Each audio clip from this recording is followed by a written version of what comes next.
Welcome to SCI-Arc.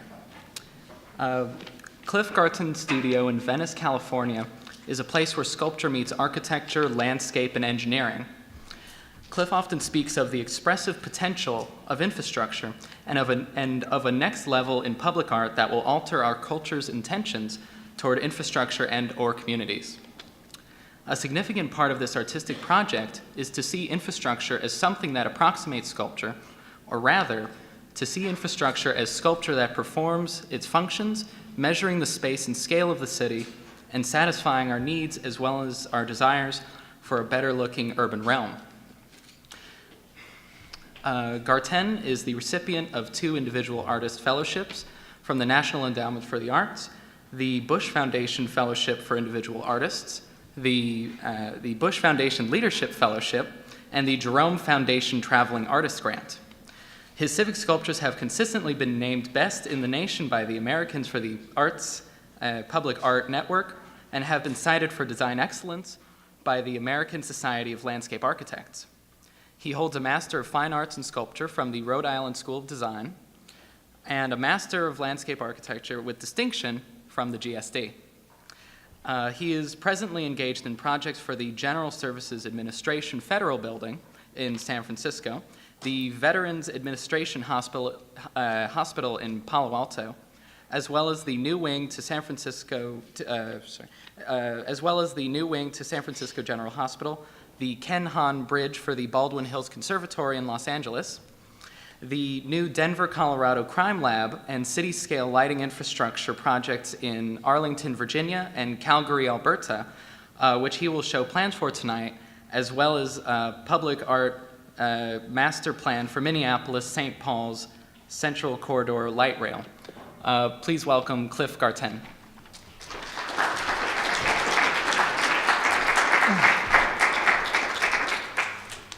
Thanks, Shane. I'm going to talk about a little bit about where I live and how I practice. I'll start out with some smaller projects and then get into some larger scale things. The studio works at many different scales. I live in a kind of a compound in Venice. This is my home, which is in the front, and the studio's in the back. The house was designed by my wife, Molly Reed, who's also a SCI-Arc alumni.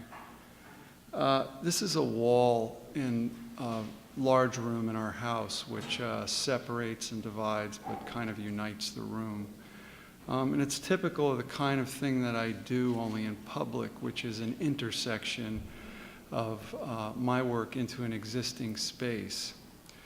This is the studio in back of the house, the arbor with a fountain. And this is the road I take to work every day. It's a pretty short commute, but it's very important to me that I'm held on one side by the structure of the bamboo and the other side by the arbor, walking on, a kind of a ground plane of crushed stone. The studio it's nice because there's alley access and we can get large things in and out. I'm increasingly working on smaller studio works. For the last 10 years, I've been concentrating pretty much exclusively on large-scale public work. The studio has several architects in it and an administrator, and it's really an interdisciplinary practice. The work is always an intersection with architecture, landscape, or some form of public engineering. And we don't really fabricate in the studio. We do a lot of mock-ups and experimentation with materials, and a lot of discussion. And there are, several people who I consult with, consulting engineers and other people. We're mocking something up here. But when the work is done at, a larger scale, I have a foundry in in Salt Lake City that does most of my work. And that works out pretty well because it's only about a 1.5 hour plane ride. The first project I'm going to show you is all the work I'm going to show you has been done in the last, 5 or 6 years. This is the Graduate School of Oceanography and Undersea Research at the University of Rhode Island. You'll have to excuse me, I didn't say these at high enough res, so that they're really somewhat pixelated. It has a very fine-grained kind of scale. This is the atrium to the new building for the graduate school.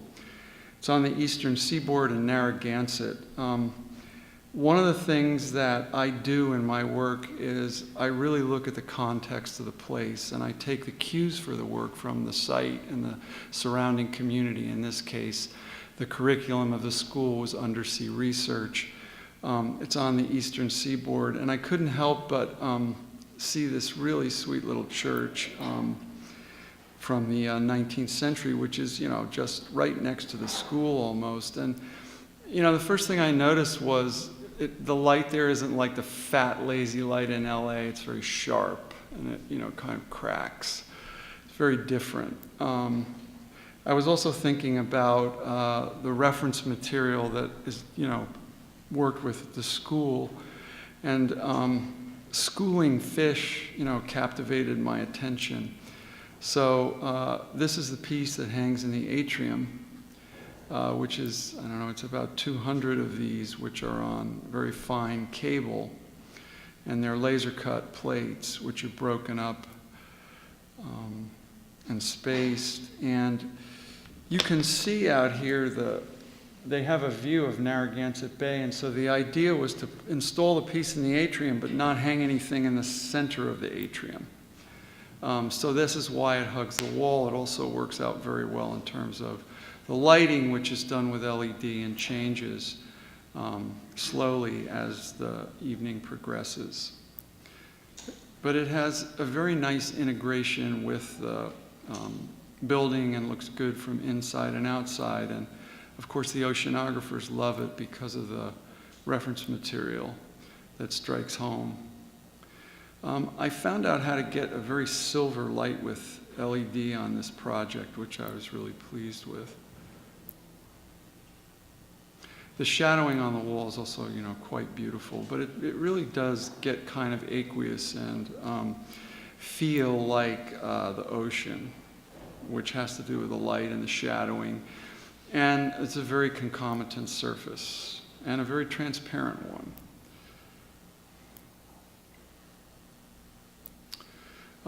This is a piece that opened several months ago in Los Angeles at the Martin Luther King Health Center.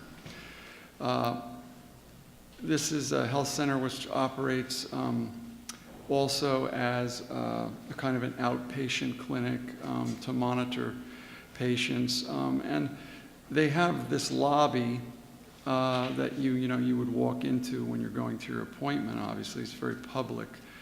And I wanted to do something that would be totally unexpected and uplifting for these people who are going in there to get all kinds of medical care.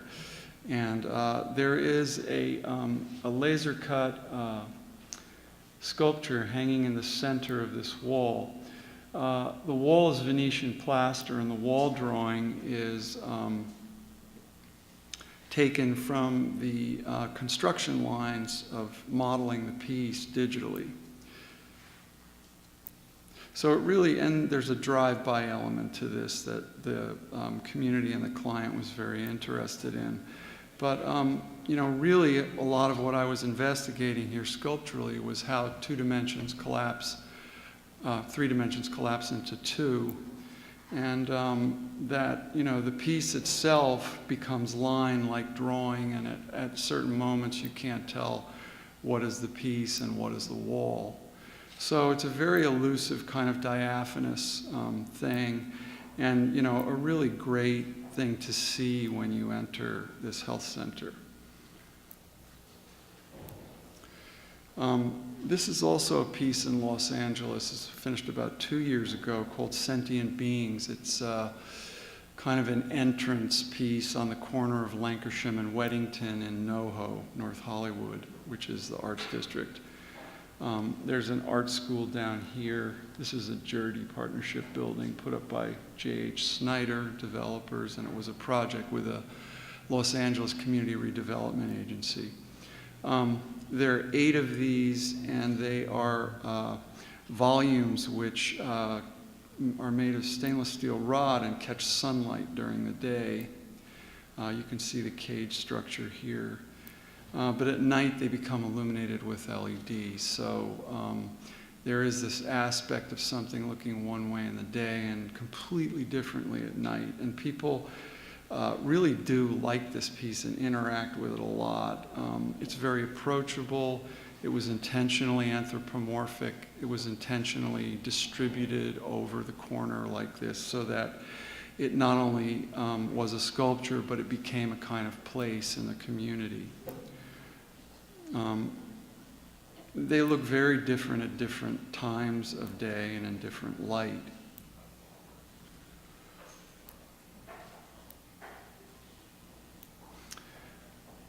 To sort of create a kind of historical context for you, I want to talk about the origins of the word site-specific in sculpture. In the 60s and 70s, the minimalists like Donald Judd, Dan Flavin, Carl Andre, Saul LeWitt were involved in these kinds of experiments with repetitive serial structure.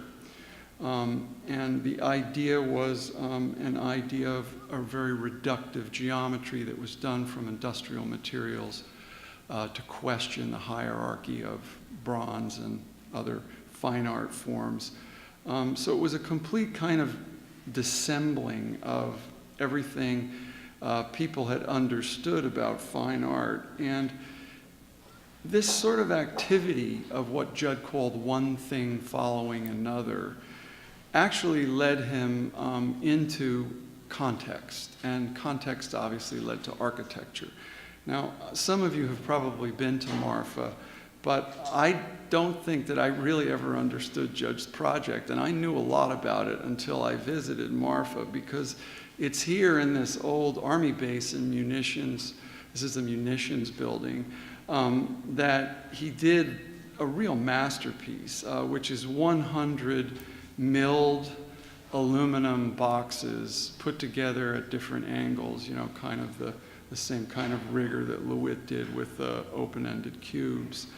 But the way that these things dissolve in the Texas light and reform as you move from one place to another is something that could only happen in a space that was entirely controlled by the sculptor. And this is why Judd had to do this with his work, because this is the way you usually see his work. And it doesn't make as much sense, and it's not as good. But this is, you know, the whole thing. Because you get the light, you get the space, and it's controlled and conditioned. So that architectural impulse eventually led a lot of these guys to deal with functional objects, and Judd made a lot of furniture, as you know, which sort of led to a second generation of artists, Scott Burton being one, combining the geometric and the organic here in the MoMA Sculpture Garden, and making a sculpture of utility. Now, in the 80s, this dialogue between sculpture and function was really up in the art world. This is Mary Miss at Battery Park, which is a big renovation of the Battery Cove Park. And what you see happening here is that sculpture is becoming a place. Or Richard Fleischner kind of putting these big beam granite structures a la Morris in a landscape that become benches, that become part of the landscape, so that the boundaries between the sculpture and the landscape break down. You know, and finally, Siah Armajani, who actually was probably the first artist and a very well-respected artist to call himself a public artist. And what he's posing with the Whitney Bridge here, which actually unites Loring Park with the Walker Sculpture Garden over here that was split apart by this freeway, which we always had the habit of doing in the 60s in our cities, kind of knits this space back together. And it's a metaphor and a play on a suspension and a compression of a bridge structure.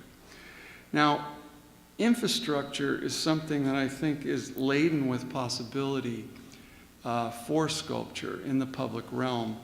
And the Corridor of Light is a project that I'm doing in Rosslyn, Virginia, which is a district in Arlington, Virginia. And it's probably going to be about a 10-year build-out. We're just doing the first sculptures now. They're being engineered and we'll be fabricating this year. I'm also helping them design one of the bridges in this corridor. This is an image of the corridor as it will appear at full build-out.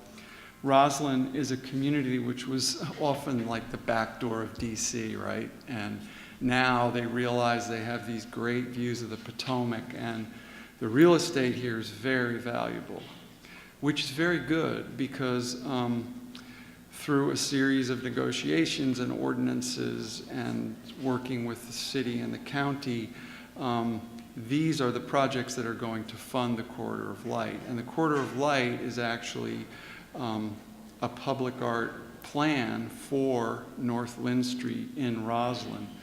The entry here at, this is the Key Bridge in DC, just for context. This is the Iwo Jima Memorial. And these areas are spots where we're placing the luminous bodies which comprise the lighting plan for the corridor. And it really is a way to deal with the street in a sculptural manner. The ensemble includes a bench, a bike rack. We're using this pedestrian pole.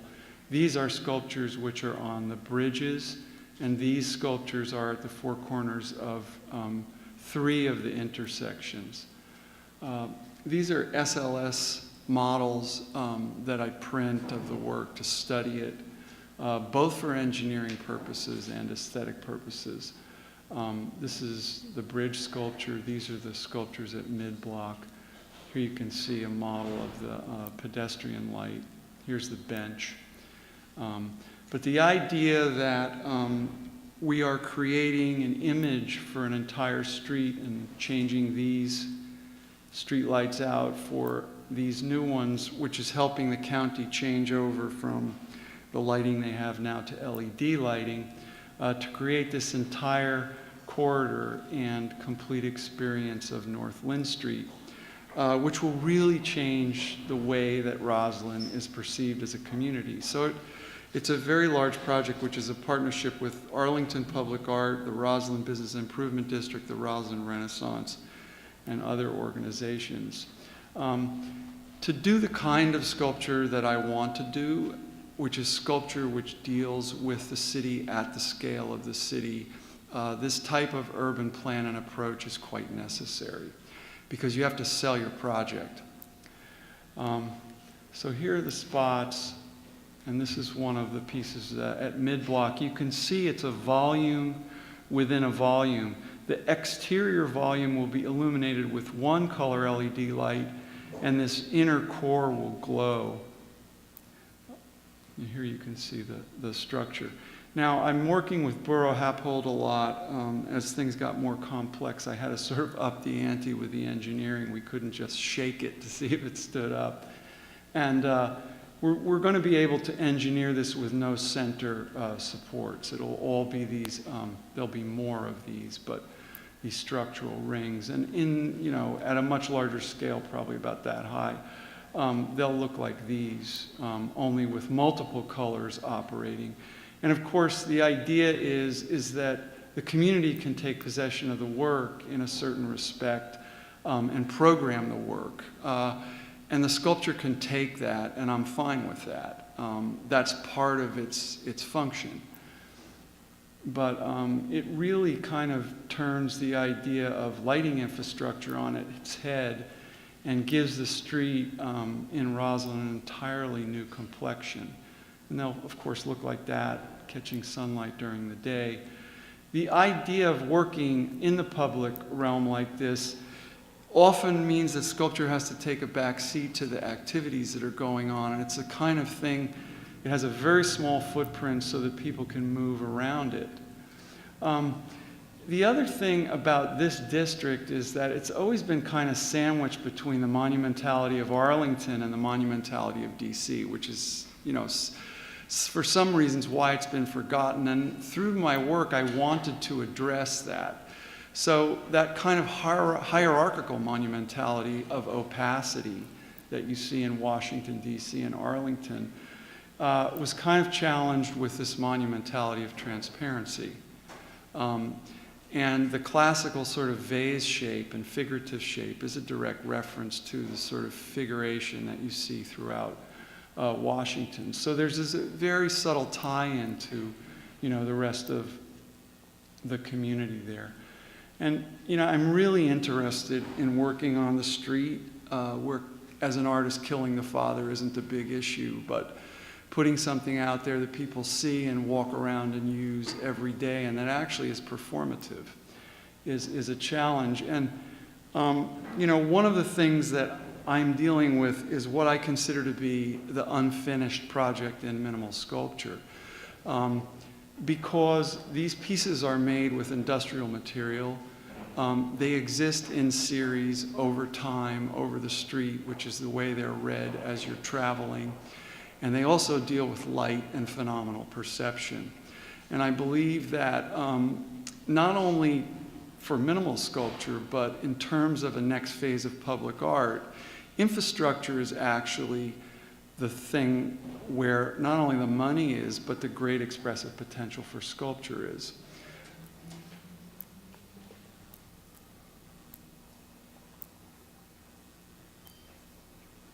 These sculptures are going on the bridge. So the top catches light because they're lit from below. And as I say, we're just starting the first bridge now. Another proposal that we put on the table was to power the entire street by wind and take it off the grid. And I don't know where this will go, but it would be a very interesting proposition if we could get federal funding to do this, and there is some interest in it. So, the sculpture in these cases might contain the wind turbines. And we've done all the calculations to see that we actually could do this. We've recently built one of these in Dallas. It's just gone in last month. It's about 40 feet tall, and it's an interesting process engineering these. And Boro Happold tells me that this is basically a skyscraper problem because you have these sectional plates that are holding everything together. You have these central supports, and then the rods, which I'm twisting around it, are basically the skin.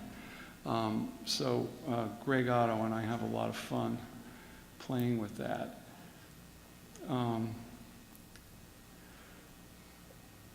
Another project, which is also lighting infrastructure, is in Fort Worth, Texas. And this project is real interesting because it's very urban, like the Corridor of Light. And in the early 90s, this freeway ran down here, cutting off the south side of the city and from the north, and sort of isolating these three historic buildings, a train station, a post office, and a deco warehouse.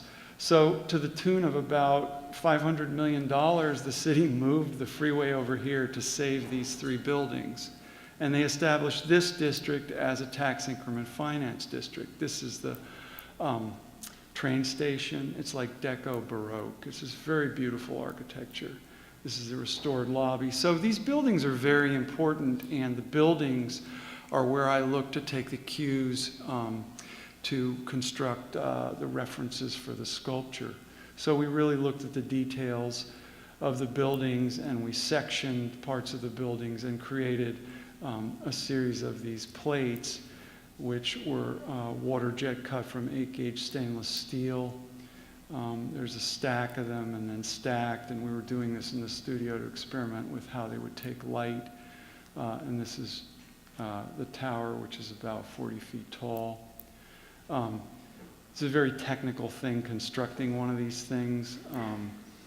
And all these plates have to be threaded on these rods. And the other thing about doing something like this, at this point I just started to work with light. This is around 2005. And I really didn't know if it was going to catch light the way I wanted it to. And after like 2 years of working, we finally got it outside, and I realized, yeah, it's going to work. So working at that scale without the kind of information that is direct, there's a lot of intuition that goes into it. And what you do is you try to put in place as many really good variables as possible, and then bet on the result. Now, this project is actually a landscape project. The sculptures are here going down the center of this traffic median. Those historic buildings are over here. Philip Johnson's water garden is someplace over here. And all of this open land is infill for the tax increment finance district. Importantly, no public art money was used to fund this project. It was funded entirely by the TIF in a deal that was negotiated with the city of Fort Worth. And when it's all done, the next phase is going to be the landscape. I'm going there actually next week to talk to them about that. The entire street will be uplit.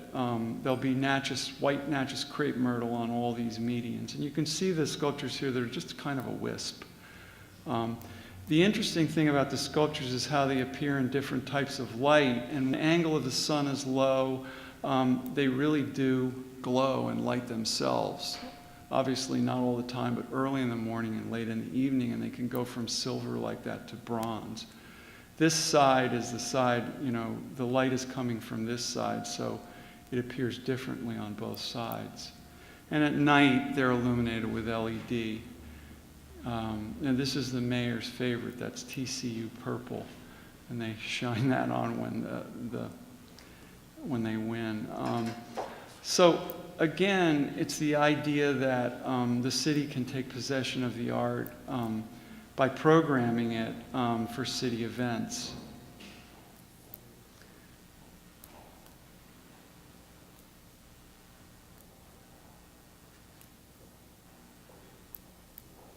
So one image during the day and another completely different image at night.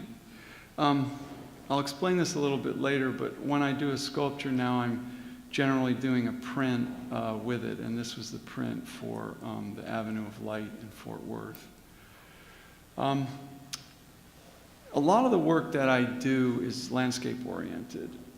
This is a project for the General Services Administration in San Francisco. This is 50 United Nations Plaza. It's always been a federal building. It was designed by Arthur Brown, who did the City Hall. It's basically French Renaissance.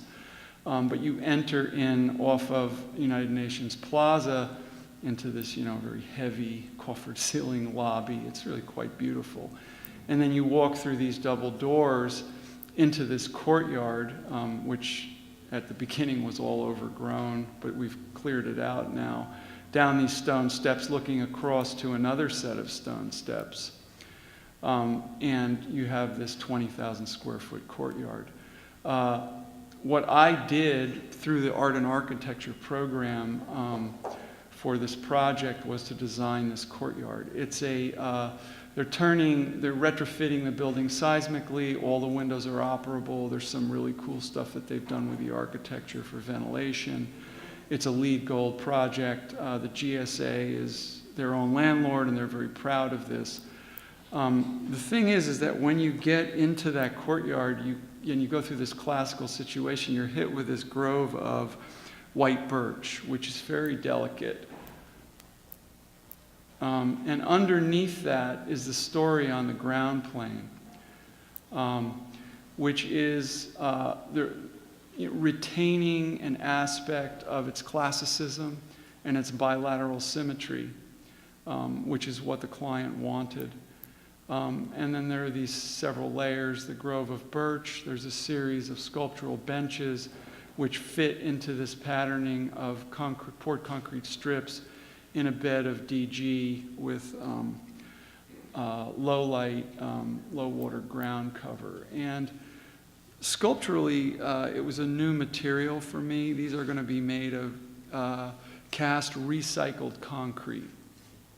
And one portion of it is buffed and the other portion is acid etched, so you can see this turn like a ribbon. And it is a series of these pieces that form a network to this plaza that locks into the ground plane.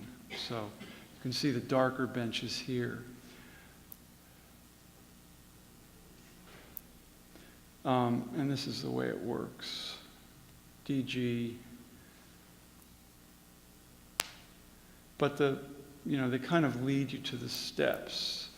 And there's a fountain here and a fountain here. The interesting thing was, historically, Arthur Brown had designed these spaces in the 30s to have fountains, and it was never completed because the War Department took the courtyard over with temporary buildings, and it was never done. So I reestablished this through the historical plan, and I'm putting these granite fountains in those spaces with seating around them. But the movement of these things is very lyrical through the space, and like all good landscape architecture, it deals with the ground plane in an effective manner. The fountains are carved granite, and the water will just be a mirror up here in a very shallow dish and spill down the sides.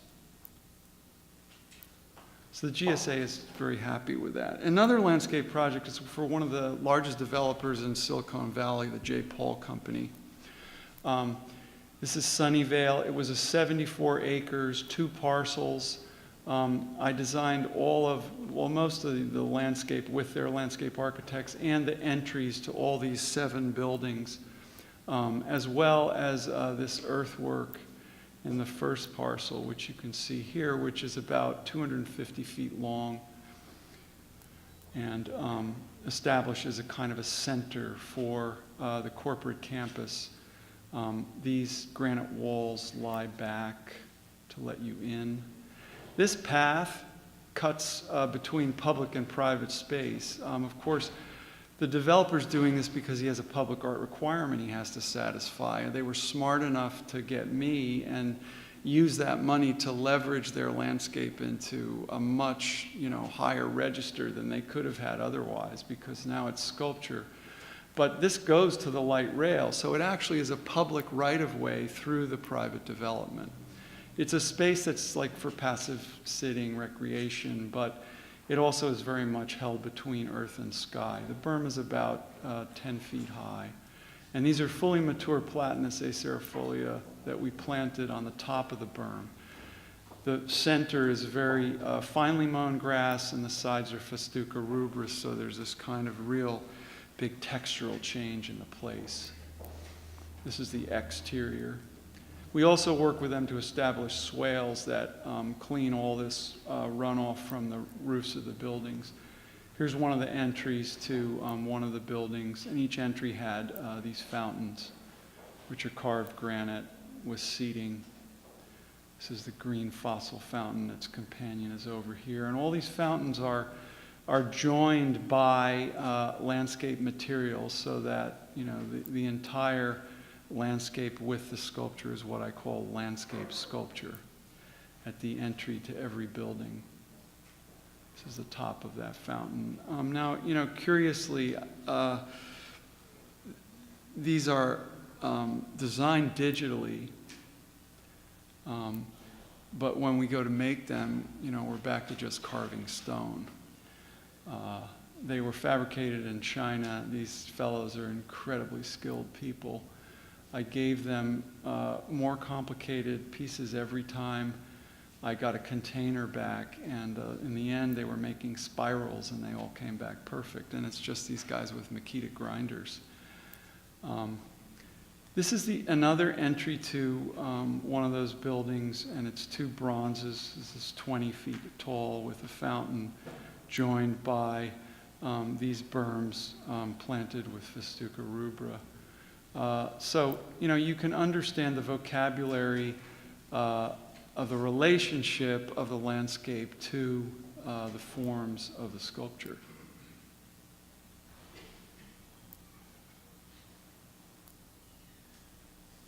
And we tried to do a lot out, this is a public right-of-ways out here, we tried to do a lot on the street so that, what the developer was doing wasn't all internal, but we were also addressing, the larger public realm. This is a view from above.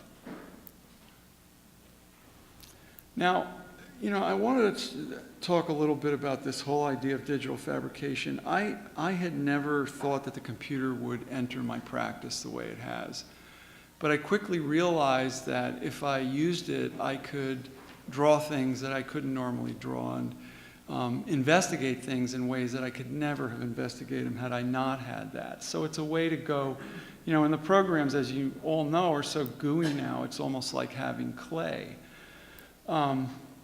This is obviously the model for the sculpture that you just saw, and we can print them, study them, change them. And the thing that I love about this is that it's not scale dependent, because when I'm done with the little 1-inch scale models, I can go right up to, the full-scale sculpture. The issue with this, though, is, we can't print in bronze. So they're CNC milled in foam and finished. And then we take plaster molds off those, and then we make fiberglass molds from the plaster molds, and there are hundreds of these pieces that are then sand cast. Here they're putting a sand. It's just, if you know bronze at all, it's one of the ways that you cast bronze, sand or shell. And then we're back to traditional bronze casting. And here we are chipping these things out of the mold. This is the way they come out before they're finished. Then each of those pieces has to be finished, and then they need to be welded together. I think we're at a very interesting moment now in terms of the relationship between materiality and fabrication, because many times we have to, what we're designing digitally, we're fabricating in a very traditional way because those technologies haven't advanced enough. For me, that's really good because sculpture, I think, is a very unique activity, and in sculpture, you're actually thinking through material.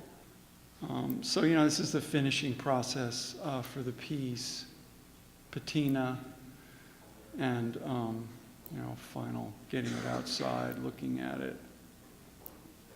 But one of the problems that, and I definitely notice this a lot when I go to schools to do reviews, is that there's a real disconnect between the idealized space of what you have in the box and the reality of the space outside. And I probably couldn't work this way had I not, apprenticed myself to a material for many, many years and understood how to make things. And I have always told my students that if you want to understand process, master one process, and all other processes will become available to you. I actually trained in ceramics, so I've come a long way. I believe a good artist ought to be able to handle any kind of material. I'm responding to a site in a particular context, and that is not a material-specific way of working. Oh, I'm going backwards, sorry. And, I think architecture has led the way. There are young architects who work in my studio who are, they're fantastic at these programs. They come to work in my studio because they know that they're going to get to do a lot more interesting things, work with a lot more experimental materials, and get a lot more responsibility than they would in an office. So while architecture has pioneered these things, at this moment, I think they're a little bit more effective in sculpture, if only because of the scale. Gary's great accomplishment still rests on an orthogonal frame and is still bedeviled by the cost that it needs to fabricate these panels. Yet in sculpture, at this scale, these tools are a lot more applicable when you understand the fabrication processes. Another piece in Madison, Wisconsin, at the Interdisciplinary Research Center of the Medical School is called Strings, and it runs through this atrium of the building.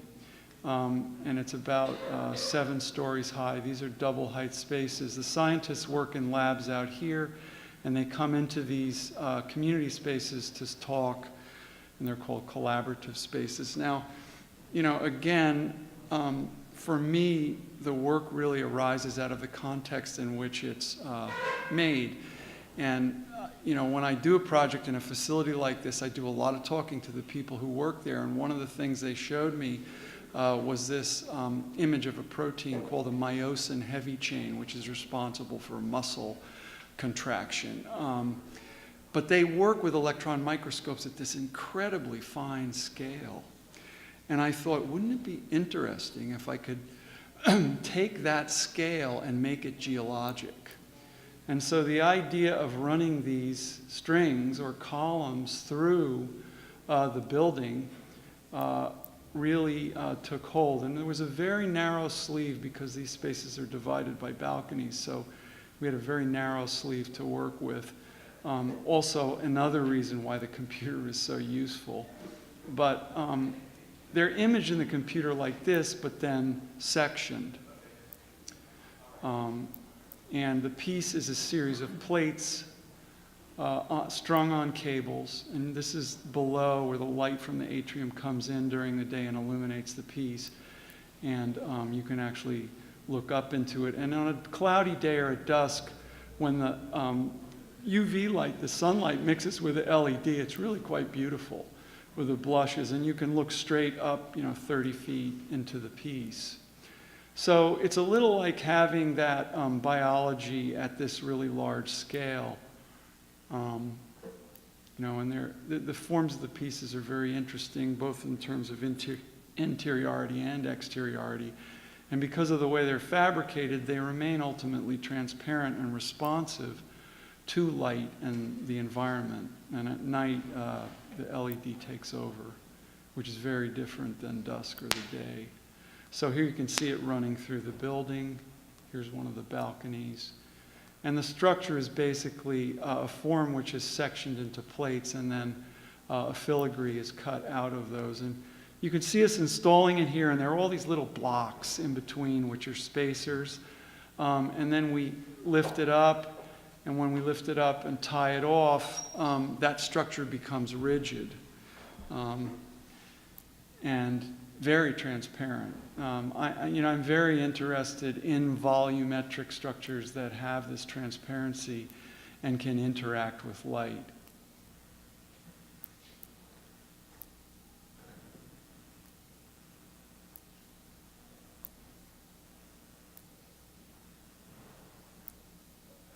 So the other thing that happened while I was doing this was I saw these drawings that came out of the section, and I started thinking, these things are just beautiful, which actually was the first series of prints that got me started on issuing a print with each sculpture. So this column is this print right here, and you can see the form has been manipulated in Illustrator. And the prints are large. They're 60 inches by 40 inches. And very delicate and beautiful line work. This column is this one. And this column is this. So it was a suite of three called strings. And what this started, they looked like sea creatures, and I started to think about Ernst Haeckel. Some of you may know this guy. He's kind of popular now. He was a 19th century naturalist who drew these little sea creatures, microscopic creatures called radiolarian. And these drawings are absolutely fantastic. So I thought that what I would do was take his 2D drawings, reconstruct them in the computer, and then resection them.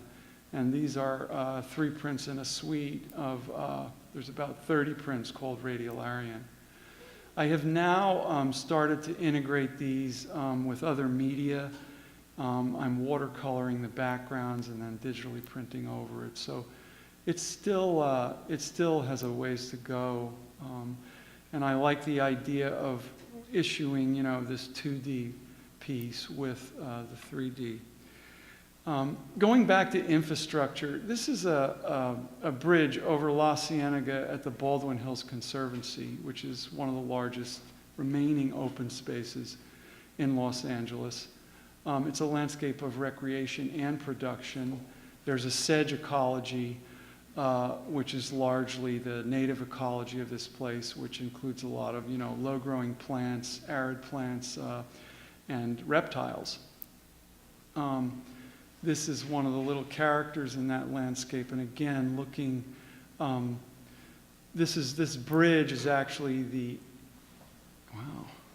entry to, you can see that, Baldwin Hills Conservancy. So from that sort of reptile skin pattern, we developed this pattern, and then this was the first image of the bridge, which was done with rods, which was actually over budget. So we went to panels with the same pattern. This project is now under construction and will be done in 9 months to a year.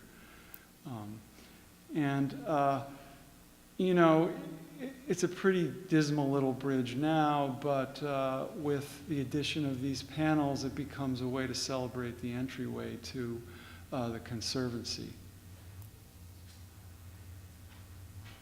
And the strategy here is a strategy I've used in several projects, which is to build a series of panels that a low-bid regular Joe contractor can install and not screw up, which is part of a strategy of working in public art and in the public realm, is that you have to learn how to work with a lot of other trades.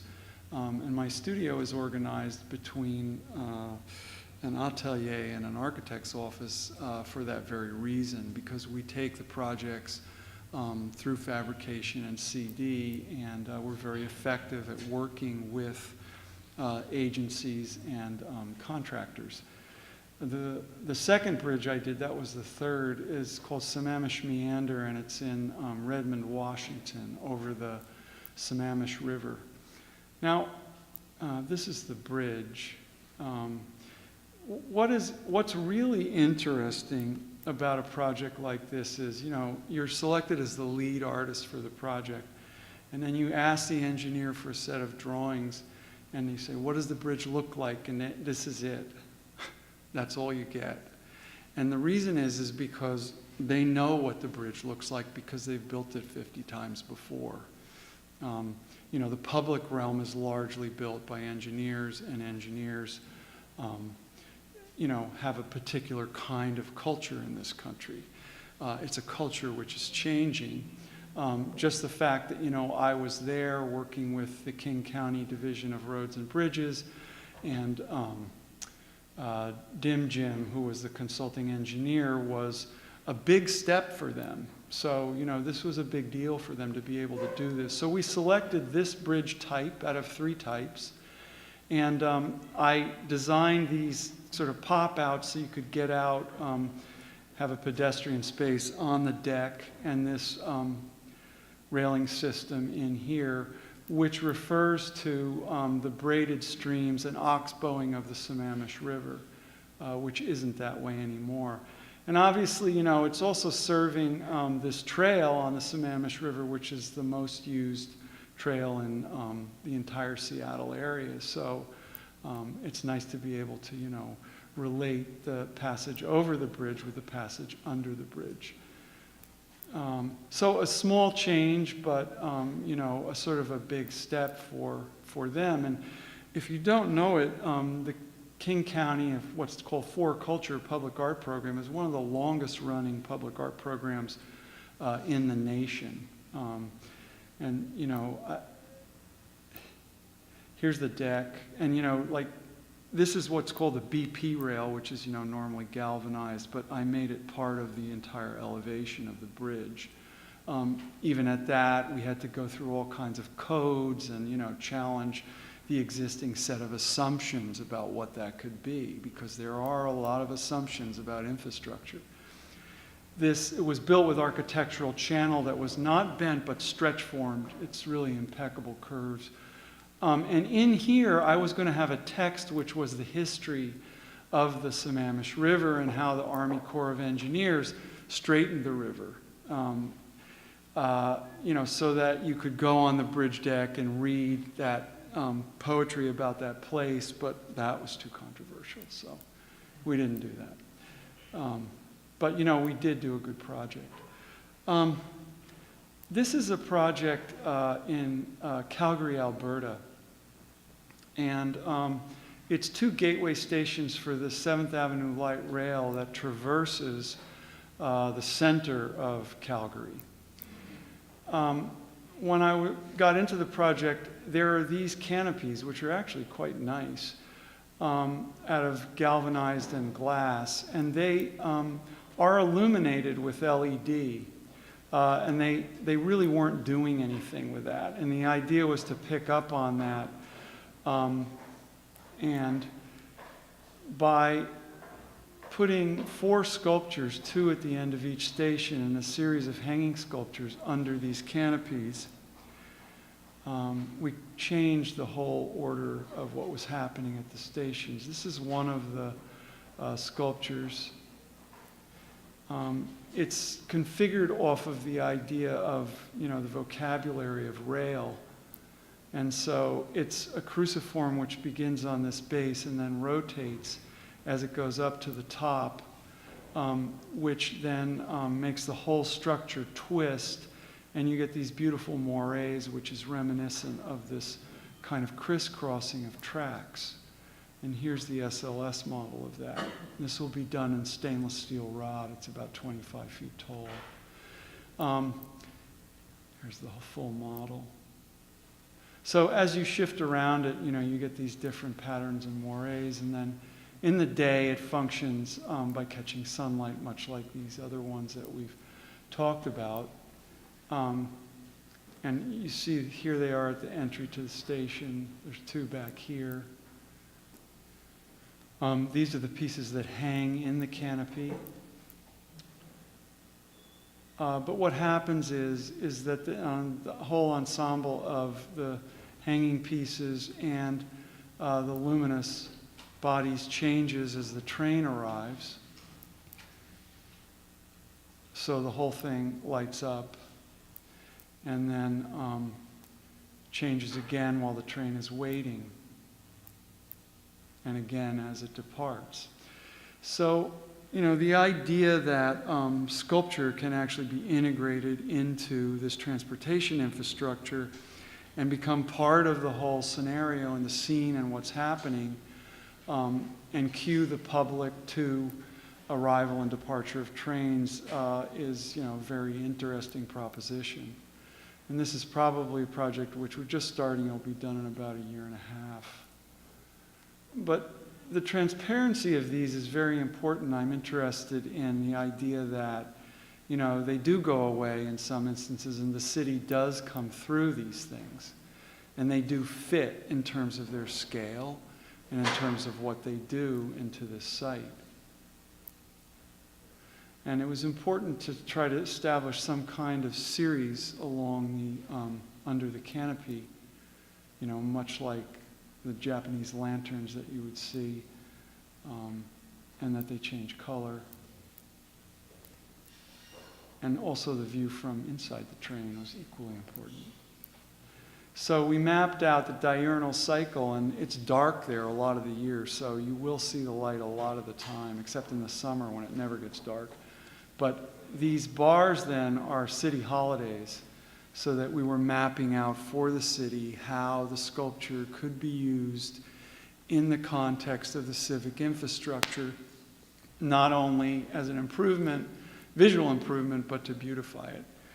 The last project is a public art plan for the expressive potential of utility infrastructure in Calgary, Alberta, that was done in 2006. We also do public art master planning. And this is a very interesting plan because it's an innovative public art plan in that it is actually developed from the geomorphology and hydrology of the Bow River watershed. This is the area right here. The glacier is up here near Banff in the Canadian Rockies, and the river flows down through the center of the city and then beyond. And the river actually ends in Saskatchewan. But the Bow Glacier is rapidly disappearing. So there's real reason to be concerned about the water supply for the city. The river is an astonishingly clean river. It's a blue ribbon trout fishery flowing through the center of a 1 million population city. The Canadians are extremely environmentally conscious.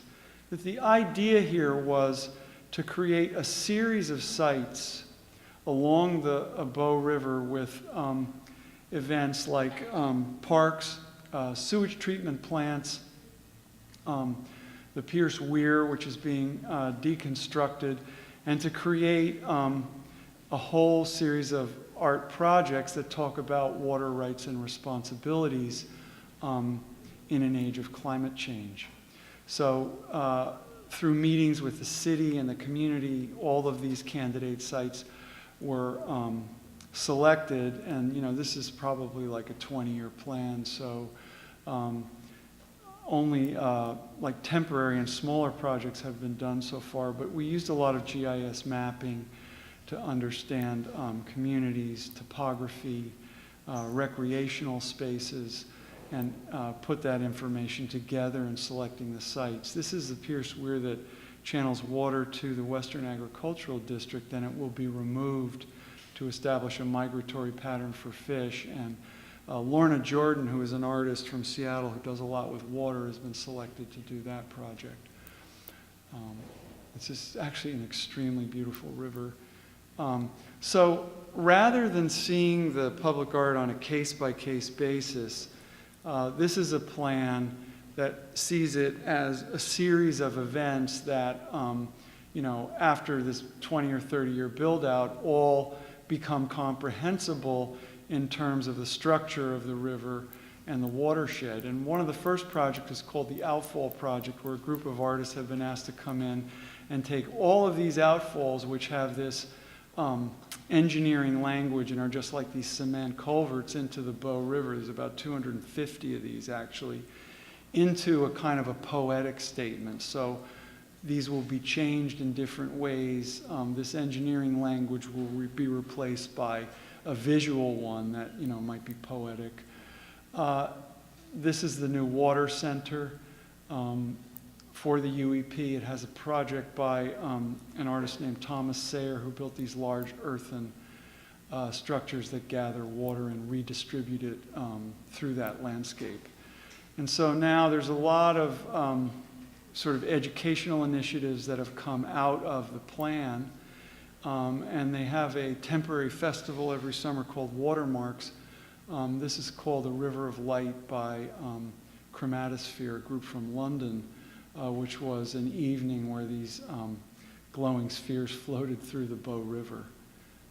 But all of these things create an awareness of the water and the watershed and is what is happening to the glacier. And that's the kind of information that we're asking the artists to deal with to make the public aware of their own resources. One of the things that we did in this country in the 30s was to build a series of massive projects, which are some of the most treasured projects in the nation through the WPA, Works Progress Administration. We're in a different time now, but I kind of would leave you with a big what if. What if we could build these things with sculptural intention that gave the public information about the resources that they used and left a lasting legacy for the structures and places that we built. I mean, we did this once before, and if our Congress could get it together, they might realize that rather than spending money elsewhere, we should be spending money on our own country, rebuilding an infrastructure. And this was a street projects in 1936. You could visualize this same map today with light rail projects in American cities. So I'll leave you with that what if.